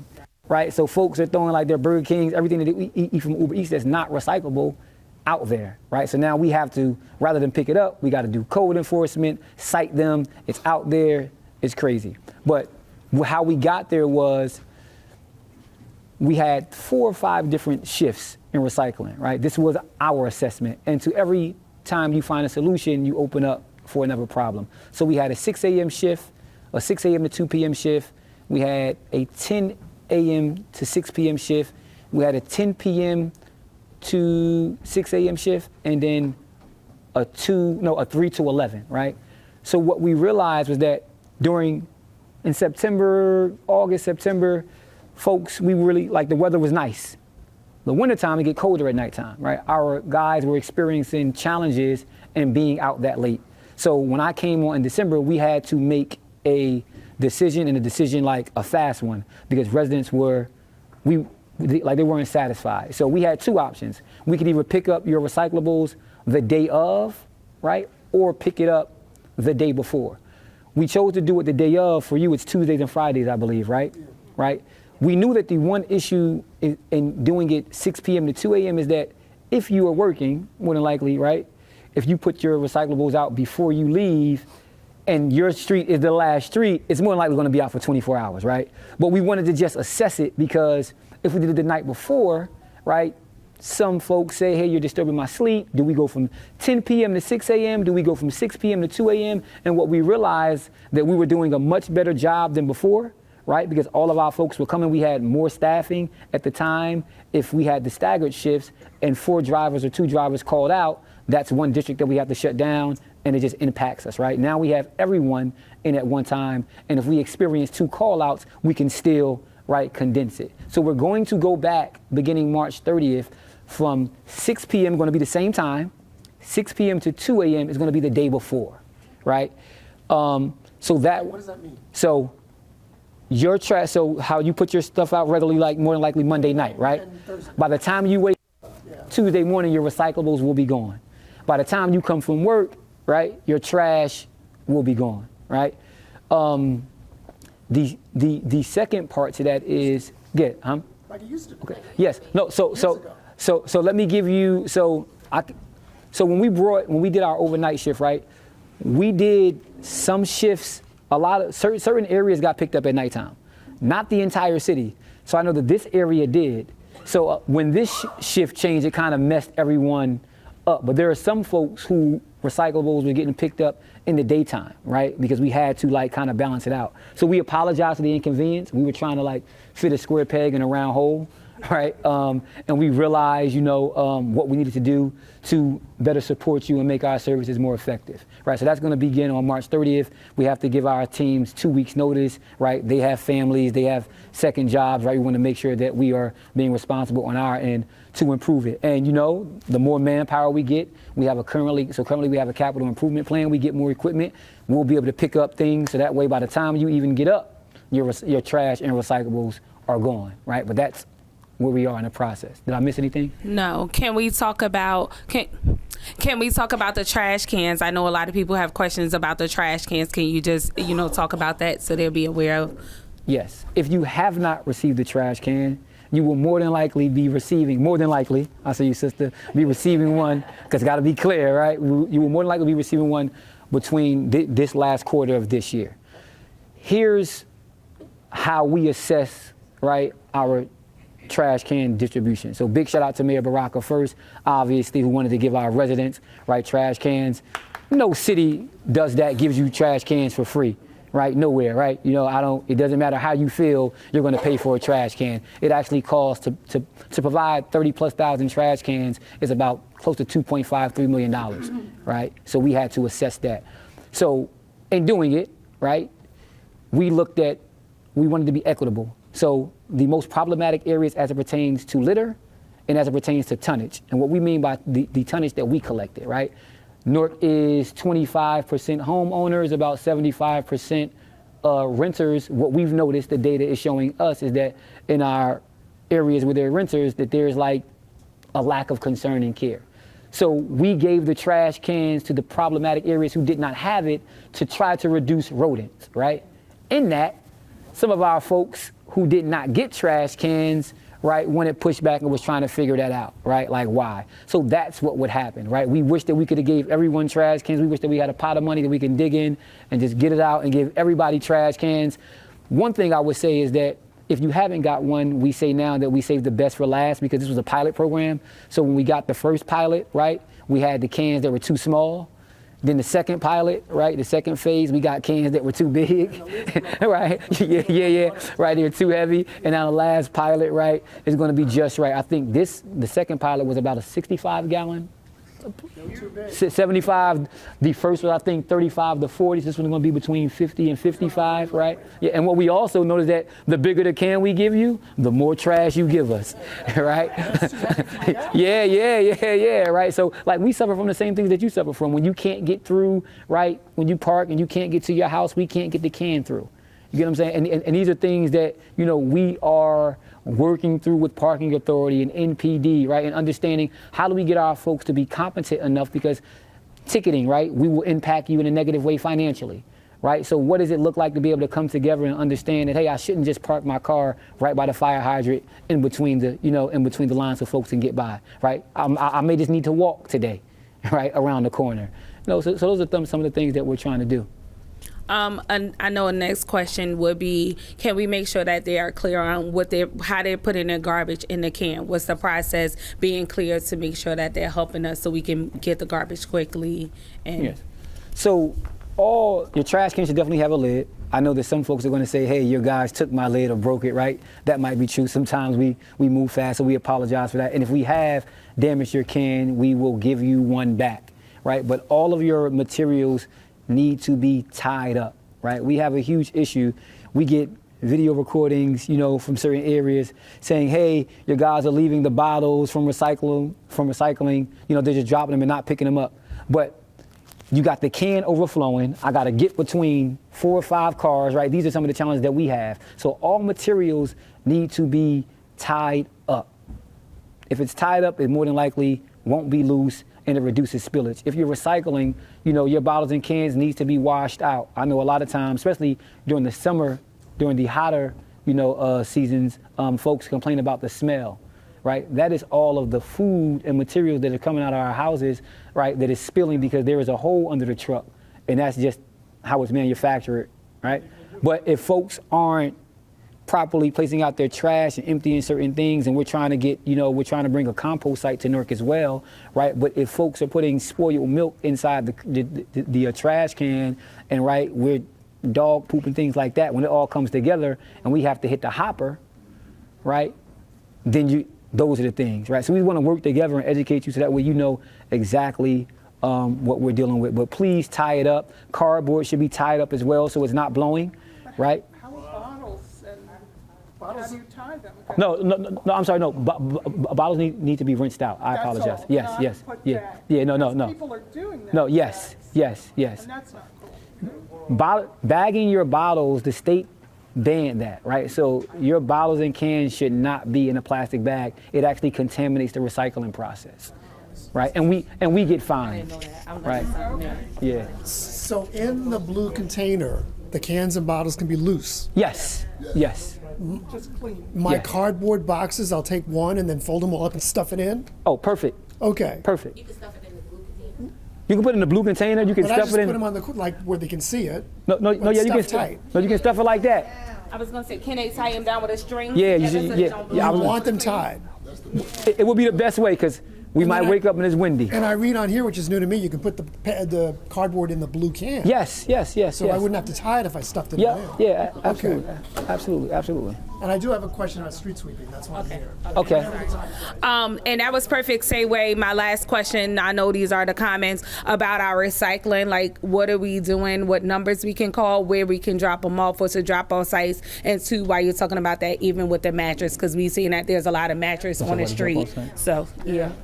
So I can talk about the mattresses, and Bill will talk about the drop-off sites. So the mattresses, right? Can I get this one first? Or is it about the mattresses? Is it about mattresses? Okay, let me get the mattress. So with our mattresses, right, we are experiencing a high volume, I mean, like, I would say like never before. Yes. You've been here for 30 years, you've been for 25 years, right? And folks, we have bulk days and the same properties, right, are putting out 3 mattresses, right? The mattresses on bulk day, just think about Newark. We usually don't finish bulk collection in Zone B probably until Saturday. And here's why. Folks are picking up 18, 20 tons of bulk. The mattresses fill up the truck much, much faster. The dump site that we go to is not just a Newark dump site. People from all across the country go to that dump site. So a lot of times our bulk days are the same bulk days of a city. So if I come through, what is some of the problematic blocks in the North Ward with bulk? Well, I say between right here Park Avenue and Bloomfield Avenue, you could go from Highland, Parker, Ridge, Clifton. It's certain areas. So you might do 3 blocks and Yes. have to go to the dump at 9 o'clock. Absolutely. We might not get out the dump until 12 o'clock. So this one truck that was responsible for a district, right, only got, but mind you, that one load is 18 tons, and it's mattresses, furnitures, all those things. So those are some of the things that we're working through, and this is why we have that additional staff coming through to be able to abate what we can't do in the daytime, right? So our satellite sites, we're actually, so what's the street? Well, we have Verona Avenue. We have one of Verona And you can Avenue. drop off all of your things, but Bill Shipley can tell you about that. Okay. On that drop-off site, we take everything that could take on bulk day. We take garbage, leaves, garbage leaves. The drop-off site, we have one on Verona Avenue on Broadway. We have one on 12th Street and 12th Avenue. We have one by Garage 96 Earl Street. We recently opened up one down the net on way down. You can bring everything there. Everything we take from bulk day and garbage day, we could bring there. And one of the main problems about bulk, I don't know if y'all aware of it, Newark is allowing you to put out 10 items. Do y'all understand what are 10 items? That means you could put out 10 dressers, you could put out 10 mattresses. So if you think about it, 10 items is a lot of items to put out for a city like Newark. So like I said, so even what the director said, one block can actually load the truck. And it'd be sometimes, it'd be stuff left behind. This is what they do. Somebody, I mean, even though you put out 10 items, sometimes you can put out 14 items and they'll leave 4, which was not a problem, but technically is the law. So it's been times, somebody have a bunch of stuff out and we have to get it all, and then they'll say, well, you left something, but finding out that this house might have put out about 20 items. So, it's a lot of problems that we got. So, like I said, we come together, we're gonna make it better. We just gotta work as a community. That's how we're gonna do it. Same thing with police officers, the community have to work hand in hand. Like I said, I'm gonna answer all calls, call me, and I try to address everything as much as I can.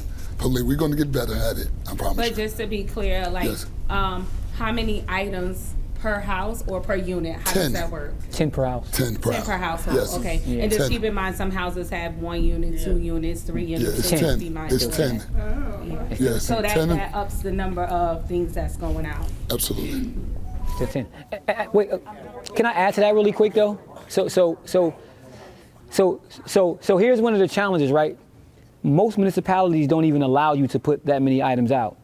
Like it's 5 or 3, and anything after that you have to pay. So what happens is when folks are saying, hey, it's my belief, I used to work on a truck, right? Well, you can drop it off at my house or bring it out. You're actually impacting and spending your tax-paying dollars, right, on things that we shouldn't have to do because we're just constantly putting out bulk because they know that we're gonna get it, right? That's some of the things that, that we need to be cognizant of and making sure that, we're also caring about the work that DPW is and it impacts us in how we operate, and it slows us down, right? If every month the same property, the same house, I'm talking about 15, 20 pieces, and I asked Cynthia earlier if I had access to a projector and because I wanted to actually show you what it looks like. It's one thing to talk about it, but so you can actually see what 2 guys will be responsible for picking up, right? We'll begin to think about things differently, and that's in traffic, trying to be behind the school, all those things, right? All those things. So. You had a question, then I'm gonna go to you back, and then I'm gonna come to you, okay? So I live in the North Ward. Yeah. But I used to live in the West Ward, in University Heights area.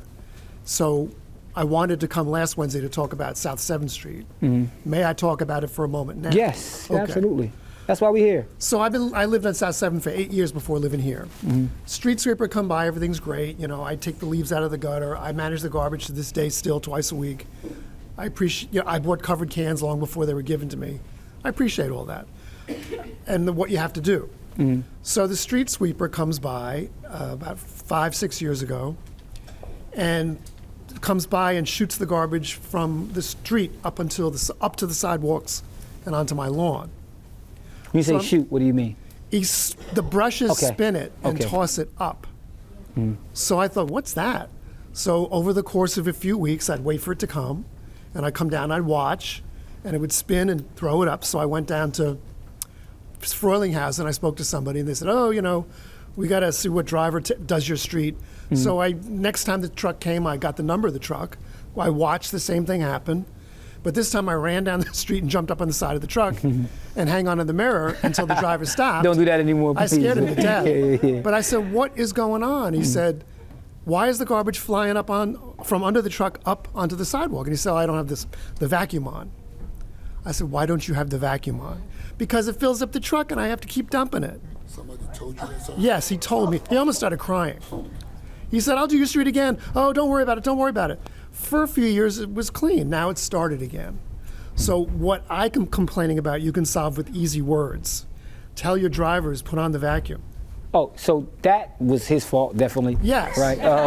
He admitted it because I caught him doing it red-handed. And I apologize that you experienced that, right?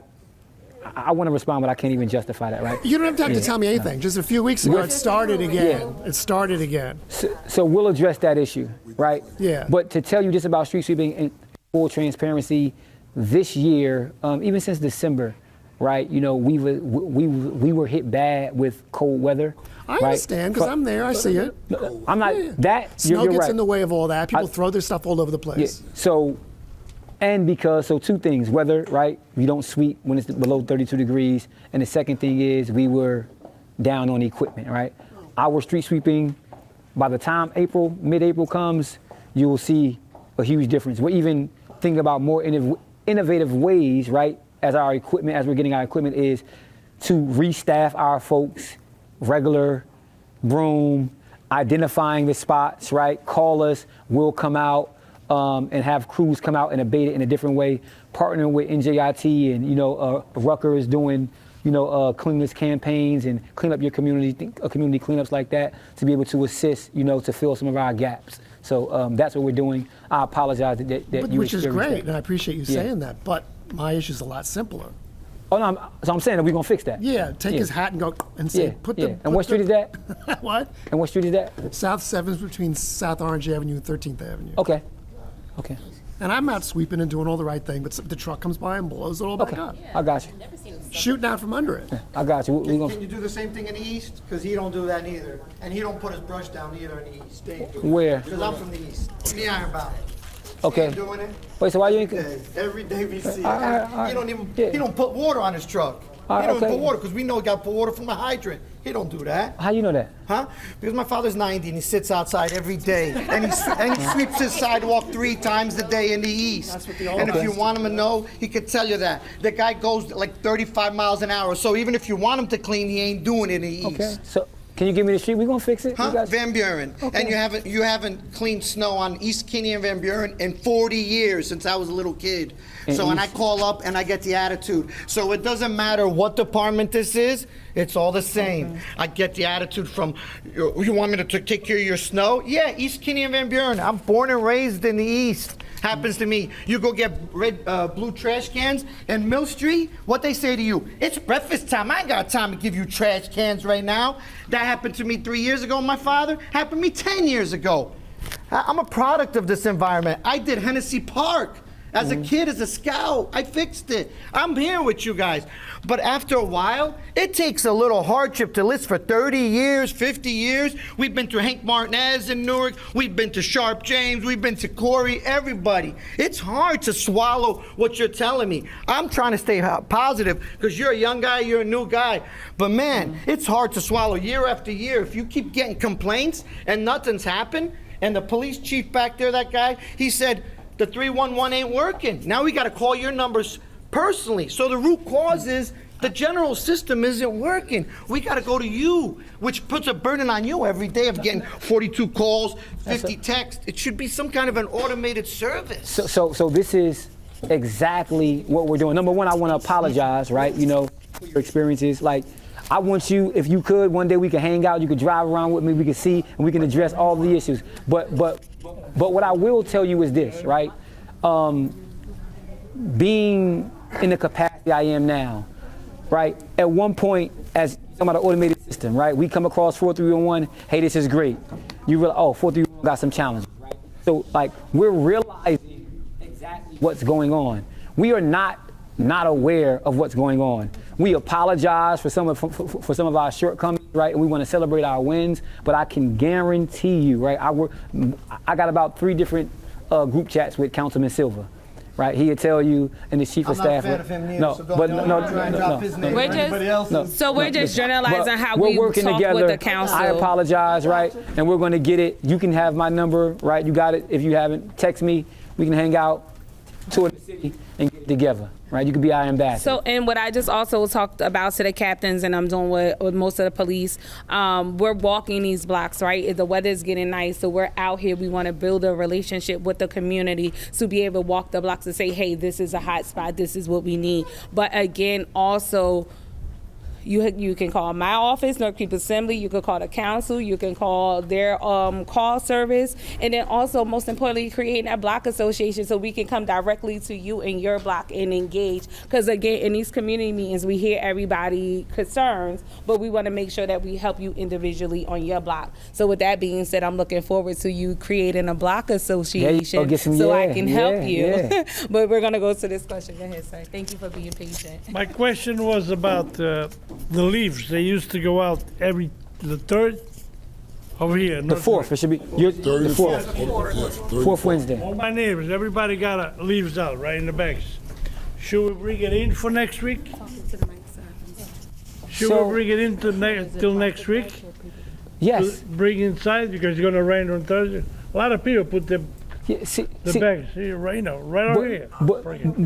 But leaf pickup is on the 4th Wednesday. People don't. But it used to be in the 3rd. No.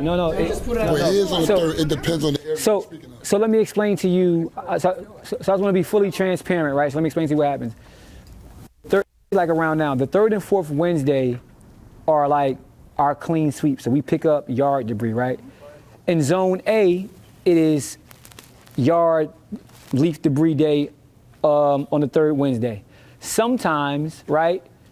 If we know that things are left, because, you know, Zone B is bulk Wednesday, so we know that things may be left, we'll come to Zone B and do a clean sweep. But your leaves should be out the 4th Tuesday of the month or the 4th Wednesday?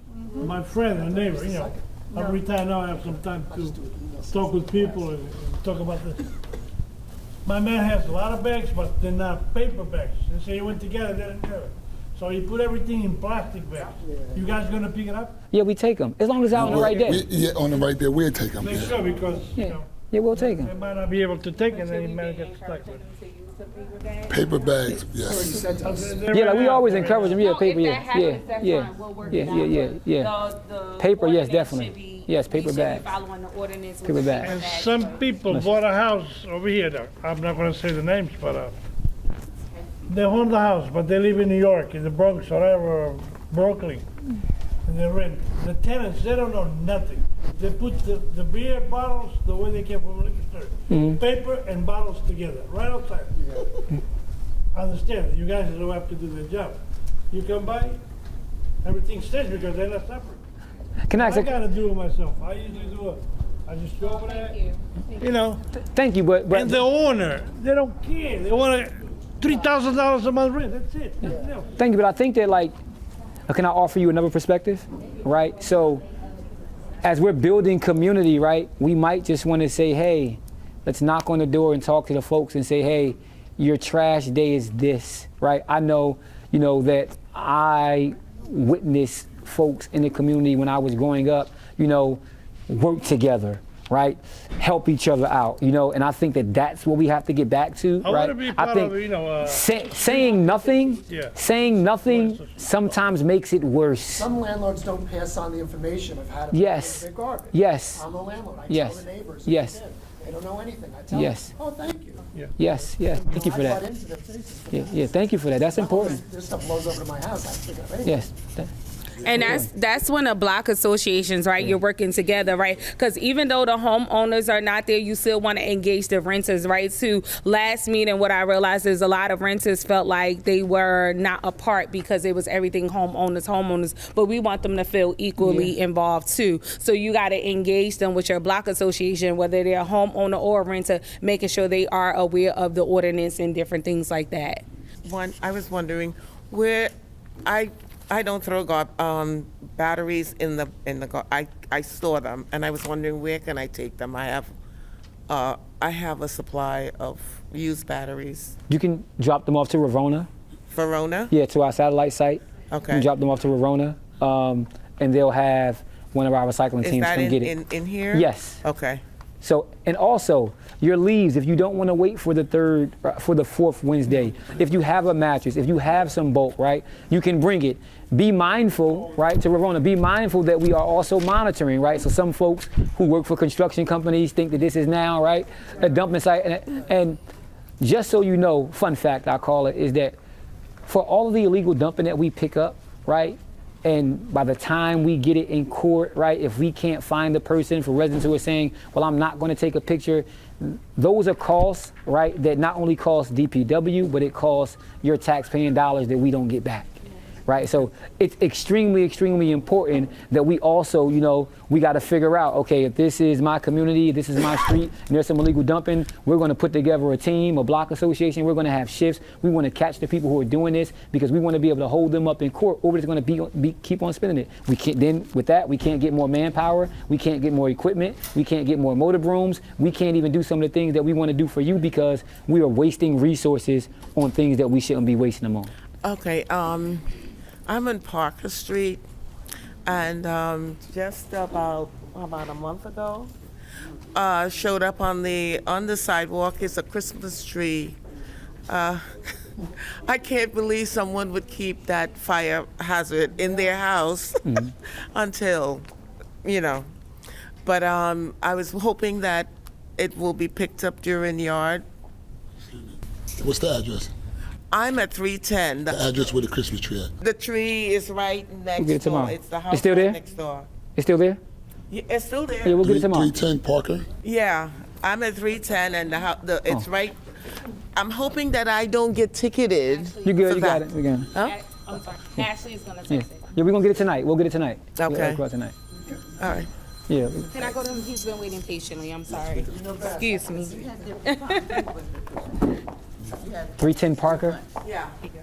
It's right on it's on the neighbors. I think it's theirs. But because since I have an artificial tree, I don't do real trees. Okay. Until the end of March. That was on Yeah, the website. that's right. It was on They were picking up until the end of March. That's right. what your website said. Somebody probably dropped it. That's right. Yeah, if they put it out there, we wouldn't take it until the 4th Wednesday, right? That would be next week, so our guys don't know. We have a question here. Yes, what's up, brother? Yeah, good evening, Newark. My name is Matthew Stewart.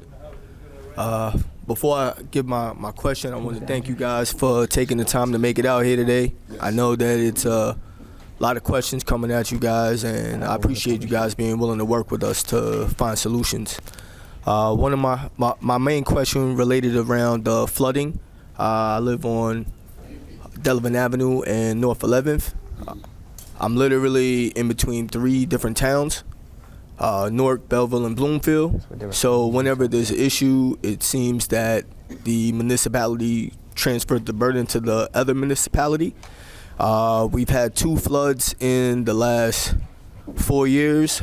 One was the Hurricane Irma on the 1st of September, and the other one was last year on August 18th.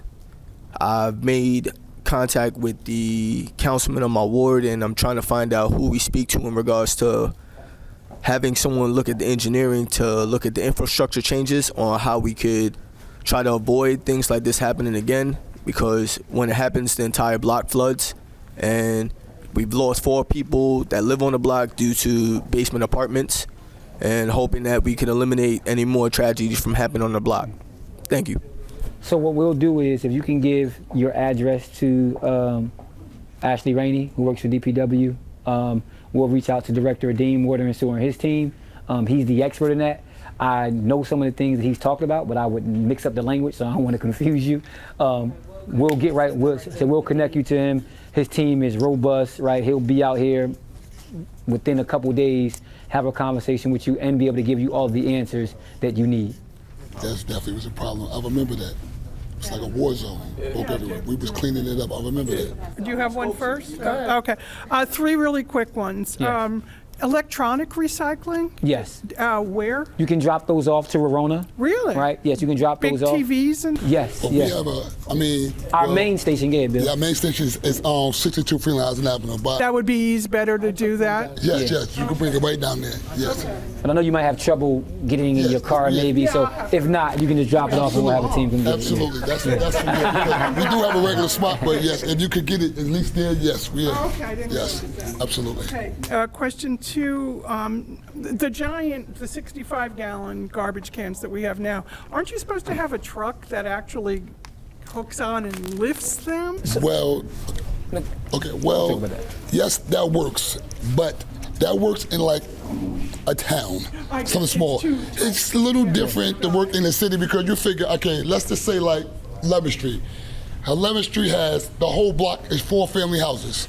Could you imagine what would it take to do? It takes about 3 minutes to lift a can, put it back down. So just think about, so that's the reason, yes. So when you get the new cans, the in-between ones, in between, call them in are between. you going to, it's like Goldilocks or something, right? Are you going to replace the bigger ones? No. Okay, all right. And number 3, do you ever have a shredding event? Yes. Yes, we do. We actually, yes. Oh, okay. That's good. Yes, next week is April. The flyers are on the table for the shredding event. I have a question that I don't know the answer or what to do, or if even, again, back to South 7th. Everybody knows of a house that has people in it coming and going. Renters, not illegal or anything, not, squatters. But the landlord doesn't care. And these renters throw all the garbage out in the backyard, out in back of the house. So there's piles building up and it gets rats. Rats are running into my property from their garbage. It's private property backyard. Is there anything I can do, even though it's private property in the back? Take a picture. Yeah. Take a picture. Send it to us, and it's a bill. Code enforcement. We'll do code enforcement. Okay. So our new process is now that we have 72 hours. If it's a danger, we'll cite them, give them a ticket, and come out. Okay. And abate it. We can put a cleaning lien on the property, right? But when it's private, we have to give the ownership, we have to notify the owner, have to give them now 70, time to have to give them now remediate, 72 hours, right? And then we come and abate it, Okay. right? Like that. Because I didn't know that was the thing I Yeah. could do about it. Yeah, yeah, definitely. Please. Many of the issues that we have, we can solve. We will solve, right? We just got to know about it. Yeah. Or sometimes it's a phone call, more than likely. Okay, I wanted to ask a question about the TV. What if the TV is too large to take to a site? We can try to, accommodate. yeah, we can try to work with that, right? Mhm. Yeah, but Yes and no. Okay. Even the She said, TV what too that big. mean? Well, yes and no mean. So we really have to drop off site. When the TV's too big, we can't accommodate. What we can do, one thing we cannot do is come inside a residence. Now sometimes if you can get out to the curb, we multiply it, but that's what I'm saying. I just want to know, just in case somebody needs to pick it up. We can't do that sometimes. We can't do it for everybody. We'll try our best I can. But like I said, as long as it's by the curb, you call, it's too heavy for you, just let us know, listen, have this giant TV, it's too heavy. Like I said, that's why we gave out our numbers. Just call them before 4. Yeah, that's why. Call them Like, we before try 4, to you'll be able to get it. Call them before 4, You know what I you'll mean? get I it. answer my phone, just that I get so many phone calls, that, you know what I mean? And I want to compliment you on the washing machine and the refrigerator pickup. Oh, yes. Yes, we have. Yeah, white goods, yeah. Okay, appreciate that. Yeah. And I want you to know, right, those are the same folks who do pick up illegal dumping, clean the main corridors, the entryways, right? My number is 3919. That's my 733-391. That's the desk number. And my cell phone number is 28973-289-0923. One number here that matters. Yes. That's it, yes. Yes. Is there any other questions? 0923. I want to find out, when the cars for street cleaning, when the truck comes down, sometimes the cars are still parked there. Yes. But we don't have the authorities to come and ticket the cars. They're nowhere around. I used to call Rosemary. Rosemary say they in another area, and those cars are not ticketed at all. And you know why? They start parking in the area because they know they ain't gonna get ticketed. So what can we do about that? So one thing that we're doing, we are getting all of our staff trained, right, on code, right, getting them sworn in so that way, right, we have an app so we can take a timestamp, right? So Mr. Shipley or someone from his team, right, can take the picture, send it to parking authority, send it to MPD, right, and then we can cite them and violate them like that. Right. What I will say is that unfortunately, folks still park. They pay You can't be everywhere at one time. Yes. That's one thing. My suggestion is, can you put a camera on the truck and you could spit out a ticket if the car is still. So here, so. No, that's a good suggestion. Yes. We're laughing because that's really good. That's So here's what the mayor and BA, our business administrator, always say to me every time I have like a bright idea, right? They say, where you gonna find the money? Okay. Right. So we could put a camera. Yeah. One of your cameras on one of your those calls too. Those calls too. The truck. Yeah. Those right? calls. Those calls. No, you're right. But we are working, right? And that might mean, right, to your point, to where maybe we can figure out how to get, like city phones, right? Get our folks in the motorboom city phones so that way they can record their route. There are so many, but there's a cost to everything that we're talking about. Right. Who is responsible giving the tickets out? North Parking Authority and North Police Department. And they're not around. I'm telling you. So we need to engage them. Yes, that's what we need. So that's why it's important you guys let us know. We can target that area. I called. I have a number. I called, but sometimes she doesn't.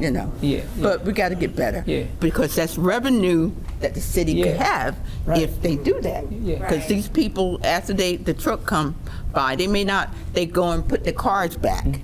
So if he come around again, he can't do it. But this is why we want to come up with more innovative practices, right? Because we also don't want to stretch our MPD team. Right.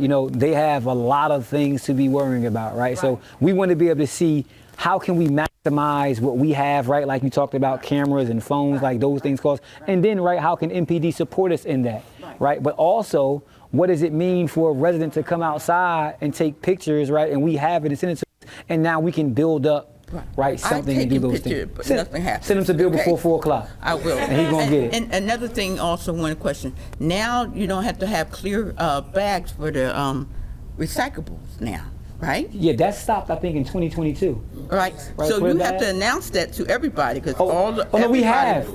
Oh, no, we people have. are still putting the clear. The state of New Jersey banned plastic bags. Clear plastic Yeah. bags.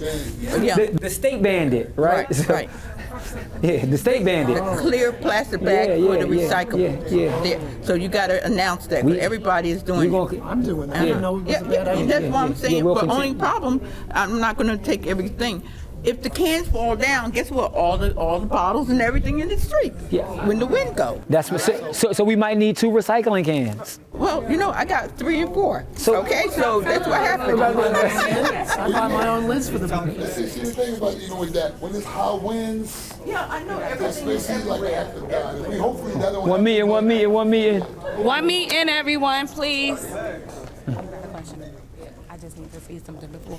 But again, that's why it's important for us to work with our neighbors to make sure that we are aware of, you're not supposed to park on this side of the street. Like, I'm going to put my sister over there on the spot. She know it's street cleaning. You didn't move your car, get up, come move your car. So that's what it's about, making sure that we're working together to make sure our neighbors are moving the cars so we could probably get our street clean, making sure that they're not getting tickets because we know that, times is tight. So we're making sure we're working together. That's why it's important. Again, the block associations, the communication, working with your neighbors and talking to your neighbors.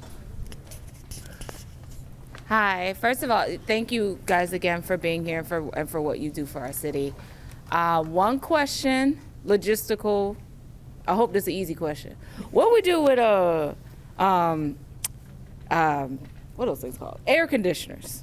I know you can't put those out. same place. You can bring it down to 62. Yes, Yeah, we take air conditioning. Yeah. Yes. Yeah. The electronics. Don't put them out for bulk. Please don't put them out for bulk. Please don't put them out for bulk. Yeah. Yes. Yeah, call. Yes. And then my second question, maybe this is for you, but what is a good way to start one of these here block associations? Because I ain't gonna lie, what I do, because I be sick and tired of sick and tired, I'm the person that's gonna put a letter on your car that's like the North 5th Street Block Association said. It's just me. Please move your car so that we can get this trash swept up. I'm that person, or I'm the person that literally sent a letter to, okay, maybe anybody hearing this, now you know it was me. I sent a letter. I literally looked up everybody's, on my little block, the homeowner on the tax website, and sent a letter to that person and said, your people's not putting out the trash the right way. Please fix it. We need more of that. You need more of that. It helps. And I need some help because I'm tired of sending letters. Okay. So what's a good way to go about doing this? Okay. Great question. So that's people's assembly right there. Right. So I love everything that you're doing, and that's why, again, it's important. So what you have to do is you have to have an initial meeting with everybody on your block. So you'll get with me, you'll set a date, and we'll invite everybody on the block for that initial meeting. Once they come together, we talk about the importance of them having a block association, registering it with the city, being recognized with the city, and also on a public safety side. After that, you will elect 5 members to be on your board. That's a president, secretary, vice president, treasurer, and the sergeant at arms. And then what happens is you get a 501c3 because there are grants and different things that can help you with your block. So you have to open up an account so when you apply for those grants and you get it, or people may want to make donations. So, and then a lot of times is, when you're creating these block associations, you're building relationships with people on your block, but also when there's new development coming into your town, right, in your community, right, you're part of those conversations because you're stakeholders, right? Also, when people are moving in and moving out, you want to make sure you tell them, hey, this is our block association, this is what we're doing, what we don't. What the grant part is, the good thing is the Love Your Block that's going on, where you get a grant, and some of those people use the Love Your Block grant is to beautify your block. So say if you want to get more trees, even if you want to do something where maybe like one of the blocks in the Westwood, they use their funds to have the same landscaping, or even you might want to get one of the youth on your block to help clean up or do different things like that. You can give them a stipend, different things like that. So with creating a block association, you need to engage all the residents on your block. You need to come up with a board which is 5 people, and then you have to come up with bylaws to say what's the goal of your block, what you want to do, what happens, to the board, and how you do your different elections, and making sure you're engaging. Once you do that, I can help you create all those processes necessary. I can help you go through the process, and then after that, I help you register. I'll give you a certificate. That's what I'm currently working on, where I'm making sure I'm sending it out to your council person and also the police department, so they recognize you as a block association. So that's all it is, just engaging. And you get a Ring folks. camera, right? Oh, the good part about it, yes. So once you create your block association, each block association get up to 15 doorbell cameras for free. So once your block association is created, it's a $5 membership with Amazon. That's what you would be responsible paying for. And then it's really easy to connect it. It's 1, 2, 3 screw in. It's wireless, and it helps you. So, because I know a lot of times as we travel, we get home late, right? It's helping you seeing who's coming on your porch, who's walking past. Some people have issues with Amazon packages being stolen. You can see that. We had a tick with the cars being stolen, or either someone stealing items from the cars. Those cameras help with that. Also, we're making sure that DPW pick up your trash. But making sure we're not leaving any cars running. Like, I know one of the cameras helped someone who left their car running to be able to see the person who went in their car. And luckily, they only just stole the stuff out the car. But that's the purpose of the camera. So we want to help you. So that's an initiative Mayor Baraka came up with to say, hey, look, let's do something incentive to get in, the block associations going. And then you all get 15 doorbell cameras each block association. And then we want to make sure we're giving it to the people that's active, or there might be seniors who can't maneuver a little bit, but we want to help assist with the seniors on our block as well. And you can hold us accountable a lot more. You can send us text message, say, hey, the truck didn't come, the truck did come. Right, and also send the footage to us, right. Cynthia going to send it to us. I have a question over here. Ladies first. Just a quick question about the block association. I live on a block that only has 2 homes that are owner occupied. Block association can be any of the residents of the block. Is that correct? Yes. And that's how you should get them engaged. That's how you get them engaged. So right. So if there is 2 homeowners, it doesn't matter. We want to get the renters to be a part of it. Again, they live there, they sleep there. They're the ones who contribute into the garbage and whatever else it is. So you can engage them, invite them, and then you're educating them. But then too, also invite the homeowners to these block meetings, right? Let them know this is what's going on, X, Y, and Z. And not even that, some people have churches or businesses in their location of their block. You can invite them too. You guys could collaborate together, work together. When it's time for block parties that help out, where you're working and getting to know your neighbors. It might be you want to start a college fund for a kid on your block. Whatever it is, you want to engage everybody. So with that being said, it's homeowners, renters, business owner, church members, whatever it is, you're working together. So yeah. Thank you. You're welcome. My question in regards to the Ring cameras, since they're being issued by the city of Newark, do they have some type of contracting with the municipalities for the tracking of those cameras? I know like when you have home security systems, they alert the municipalities if something's happening. Do those Ring cameras have the same accessibility? So what happens is, so legally, no. What we try to do is encourage the residents to register for the police department. They have a future system. So what happened is with the future system is you have to register your doorbell camera with them. And then once something happens in your area, or if they need to tap in, they'll send you an email to get permission. Are they going to see the inside of your house? Absolutely not, but it's just the outside. But each time they reach out to you, they're going to send an email to say, hey, this shooting happened. Do you give us permission to, tap into your camera? Once you say yes, they'll do. If you say no, then no, they can't. But again, remember, we're encouraging you to use the future system because the purpose of the camera is to help combat crime and clean up our areas. But it's not something that we're mandating, but we encourage, again, for you guys to do that. Thank you. Any other questions? Go ahead. Ashley. I don't have a question. Good evening, everyone. I just wanted to introduce myself. My name is Ashley Rainey. I'm Director Roland's Executive Assistant. And if anyone's ready, I can give my phone number to my office. Yes. Now, I am the only one in the office. I'm not always at my desk, but feel free to leave a message, and I'll get back to you. It's 973-273-1415. Can you repeat your title? Executive Assistant. Ashley Rainey. Anyone need the number again? And you're the assistant to whom? Director Roland. Yeah.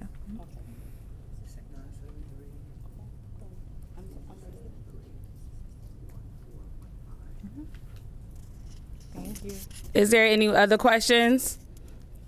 So I want to thank you all for coming out. I want to thank our lovely CSOs who are here. You guys want to introduce yourselves? I'm sorry with Kevin because he's over here behind me. So, but if you guys come around, I appreciate it. How are you guys doing today? My name is Kelvin Arroyo. I am the Community Service Officer with the North Police 7th Precinct. So I cover pretty much Stephen Crane to Georgia King Village from 1st to 14th.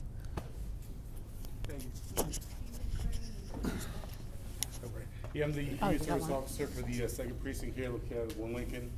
And just, everyone here, I guess, just want to say, I know it's the same goal, right? Is to make Newark a better place, right? And I can vouch for these guys, too. I know I've been out in the field with a few of them. And we, even though not every complaint, I know some people have concerns, there's small victories that we get because we've been out in the field together, whether it's cleaning up homeless encampments or trying to give resources to people, right? Trying to clean up a quarter highway, right? These guys are out here with us as well, trying to clean up the city, doing the best that we can. Okay. Hi, I'm Officer Rich, 2nd Precinct, his partner. If your precinct is 1 Lincoln, I have some copies of our community meeting that we have also. It's every 2nd Wednesday of every month at St. Michael's Church. Yeah. Also, we do an event every year for the youth. It's Superheroes with the North Police Department. Our goal is to reach out to the youths who have been through certain situations, certain issues, those who are like autistic or special need, and they have done something heroic in a community or with their parent. Or like last year, we had one boy. He saved his dad's life. He was 4 years old, and his dad had a heart attack, and his quick actions saved his dad. 4. Yeah, the doctor said, and you know how normally kids would just like run, or they'd be like, Daddy, Daddy, stay there. He was so quick with it. He ran in house, 2.5 seconds, got his mom, and came back and saved his dad's life. His quick action saved his life. So we honored him. We made him a chief for a day also at his precinct, at his school. We have a little girl that the doctors gave her 8 to live. She was 11. So she beats the odds, with different stuff like that. This is what this event does, and we do it every year. This is our 7th year that we've been doing it. So I'm going to pass out flyers if you guys want to make any donations or give our honorary superheroes a special gift. Come out, wear costumes. We're all in costume. And yeah, they love it. The kids love it. Yeah. We actually made the news last year, which gave us a little bit more recognition. So we got more people that's coming out. And if you want to set up a table, if you want to give back to the community, you could come out. 2nd Precinct. This is our community meeting, but the 7th Precinct is also here. So if you want to meet with him and get his, what's your date for your meetings? Usually on Tuesday to Wednesday. For that's if your precinct is on what's the street? 159 North 10th Street. Ours is 1 Lincoln. If your precinct is 1 Lincoln, that's ours. Okay? So we just want to hand these out to you. Before we close out, Director has one thing. So I'll just say, I had a great time in doing this. Hopefully we can do it again, next month. So that the mayor believes in this, we believe in it, right? We're here to support you.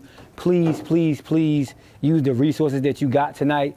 Pick up the phone and call sometimes. Newark is a very big city, right? We don't have enough eyes, hands, or people on the ground to see some of the things, right, that you all see. The one thing that I can guarantee you is that if we know about it, we will come get it. I can promise you that. If we don't know about it, right, they're gonna be we're gonna fall short, right? But we want to get small wins every day, and those wins are really just serving you and giving you the highest service, right, that our Newarkers deserve, right? So thank you. I appreciate it and looking forward to connecting soon.